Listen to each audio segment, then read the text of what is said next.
قانون کے مطابق جرم نہیں ہے. عمران خان صاحب بالکل یہ جرم نہیں کر رہے تھے، مگر عمران خان صاحب کے اصولوں کے مطابق جرم جو انہوں نے خود بنایا. اب اگر یہی اصول عمران خان صاحب پر عائد کیا جائے تو جس جرم کا ارتکاب شریف خاندان نے کیا ہے، عمران خان صاحب پر بھی وہی بات ہو رہی تھی. مگر اب تحریک انصاف کا دعویٰ ہے کہ ہمیں تازہ ترین ثبوت مل گئے ہیں، تازہ ترین بینکنگ ٹریل مل گیا ہے. بات ہو رہی تھی کہ الزام کی نوعیت اور اس کی صورت ایک جیسی نہیں ہے، مگر ثبوتوں کی جو صورت ہے وہ ایک جیسی ہونی چاہیے. سپریم کورٹ عمران خان کی نااہلی کیس کا کیس سن رہی ہے. حنیف عباسی کی درخواست میں عمران خان پر ایک الزام یہ بھی ہے کہ انہوں نے اثاثے چھپائے، اپنی آف شور کمپنی ظاہر نہیں کی. گزشتہ سماعت پر عدالت نے عمران خان نے لندن فلیٹ کی منی ٹریل طلب کی. عدالت نے چیف جسٹس میاں ثاقب نثار نے تحریک انصاف کے وکیل نعیم بخاری کو مخاطب کرتے ہوئے کہا تھا کہ ادائیگی کا ثبوت ہم نے خود مانگا تھا. عدالت دیکھنا چاہتی ہے کہ پیسہ پاکستان سے منی لانڈرنگ کے ذریعے تو نہیں گیا. آپ نے ہمیں مطمئن کرنا ہے کہ عمران خان نے فلیٹس کن پیسوں سے خریدے اور ادائیگی کیسے ہوئی. معاملہ پبلک آفس ہولڈر کی ایمانداری کا ہے. آف شور کمپنیاں عموماً پیسے چھپانے اور منی لانڈرنگ کے لیے استعمال ہوتی ہیں عموماً. یہ بہت اہم ریمارکس تھے جس پر ہفتے کو تحریک انصاف کے چیئرمین عمران خان کی طرف سے لندن فلیٹس کی خریداری کا منی ٹریل پیش کیا گیا. مگر اس منی ٹریل نے سوالات کو جنم دیا، اور وہ سوالات اس لیے نہیں اٹھے کہ عمران خان نے کرپشن کی ہے، بلکہ اس کے اصولوں کے لیے اٹھے. ہم پھر کہہ رہے ہیں جو خود عمران خان نے دوسروں اور اپنے لیے طے کیے. عمران خان کی طرف سے 1,17,000 پاؤنڈ کی فلیٹ کی منی ٹریل کے لیے 2 خطوط اور ایک ای میل پیش کی گئی. عمران خان کی منی ٹریل پر کچھ اعتراضات نون لیگ کی طرف سے اٹھائے گئے. اس حوالے سے ہم نے بھی تحقیقات کی. کچھ اعتراضات میں وزن نہیں جو نون لیگ کی طرف سے اٹھائے گئے، پریس کانفرنس کی گئی، ان میں وزن نظر نہیں آتا. لیکن کچھ اعتراضات بہرحال اہم تھے. نون لیگ نے الزام لگایا کہ عمران خان نے کہا کہ انہوں نے منی لانڈرنگ نہیں کی، وہ خود کفیل تھے. تو پھر انہوں نے فلیٹ مارگیج پر کیوں کیا؟ مارگیج کر کے بھی رقم تو خود ہی ادا کی جاتی ہے، اس لیے ظاہر ہے اس الزام میں دم نظر نہیں آتا کہ بھئی اگر آپ خود کفیل تھے، مارگیج کرایا، مارگیج کر کے بھی برطانیہ میں اور دوسرے مغربی ممالک میں یہ اصول ہے اور عام طور پر لوگ کرتے ہیں. بہت پیسہ ہوتا ہے ان کے پاس مگر سستی مارگیج ملتی ہے، اس کے باوجود مارگیج کراتے ہیں. تو یہ دلیل کہ آپ کے پاس پیسے ہیں تو آپ مارگیج کیوں کرائیں گے، وہ شاید پاکستان میں تو اپلائی ہوتی ہو کہ آپ قرض کیوں لیں گے اگر آپ کے پاس پیسہ ہے، برطانیہ میں نہیں اپلائی ہوتی. عمران خان نے سپریم کورٹ کے سامنے موقف اختیار کیا کہ انہوں نے 1971 سے 1988 تک کاؤنٹی کرکٹ کھیلی اور اس کی آمدنی سے فلیٹ خریدا.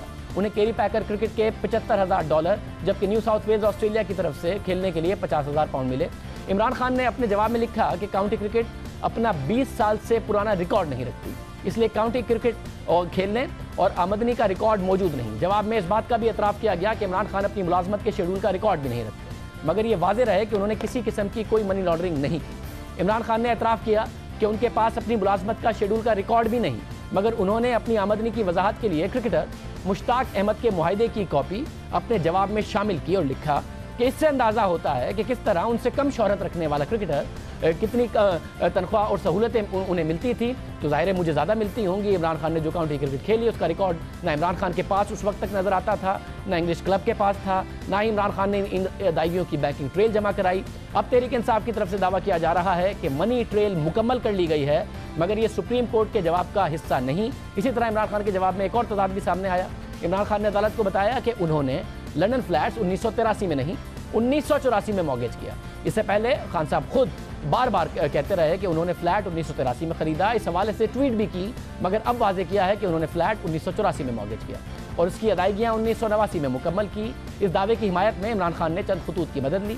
آسٹریلین کمپنی سوان سپورٹس پرائیویٹ لمیٹڈ کا 4 جولائی 2017 کا لکھا گیا خط بھی اپنے جواب کا حصہ بنایا، جس میں لکھا ہے کہ عمران خان نے مارچ 1977 میں ورلڈ سیریز کھیلنے کا معاہدہ کیا. 3 سال کا معاہدہ کیا، سالانہ $25,000 ادائیگی کی گئی، یعنی 3 سال میں $75,000 ادائیگی کی گئی. کمپنی کے ڈائریکٹر نے اپنے خط میں پیشکش کی کہ اگر کوئی مزید تفصیلات چاہیے ہوں تو ان سے رابطہ کیا جا سکتا ہے. تو سوال یہ اٹھ رہا ہے کہ کیا یہ خط کافی تھا یہ ثابت کرنے کے لیے کہ عمران خان کی ذرائع آمدنی کیا ہے؟ عمران خان کی جانب سے پیش کیے گئے خط سے ایک اور تنازع بھی جڑ رہا ہے. خط میں سوان سپورٹس کا رجسٹریشن نمبر بھی دیا گیا جو آپ کے سامنے اس وقت اسکرین پر ہے 00233ABN550825. اب اگر آسٹریلیا کی سیکیورٹیز اینڈ ایکسچینج کمیشن کی ویب سائٹ پر جا کر تصدیق کی جائے تو پتہ چلتا ہے کہ یہ کمپنی تو 1984 میں رجسٹرڈ ہوئی، یعنی جس کمپنی سے عمران خان نے 1977 میں معاہدہ کیا وہ ان کی اپنی سیکیورٹیز اینڈ ایکسچینج کی ویب سائٹ آسٹریلیا کے مطابق رجسٹر ہی 1984 میں ہوئی. تو یہ ممکن ہے کہ ورلڈ سیریز کے جس ڈائریکٹر نے 1977 میں عمران خان سے معاہدہ کیا ہو اس نے 1984 میں سوان سپورٹس کمپنی قائم کر دی ہو، مگر اس کی وضاحت تحریک انصاف کی طرف سے نہیں آئی. کم از کم ہم نے جب تحقیق کی تو یہ نظر آتا ہے کہ وہ شخصیت جس نے بعد میں یہ کمپنی بنائی ہے 1977 میں وہ کیری پیکر کے ساتھ منسلک ہو اور انہوں نے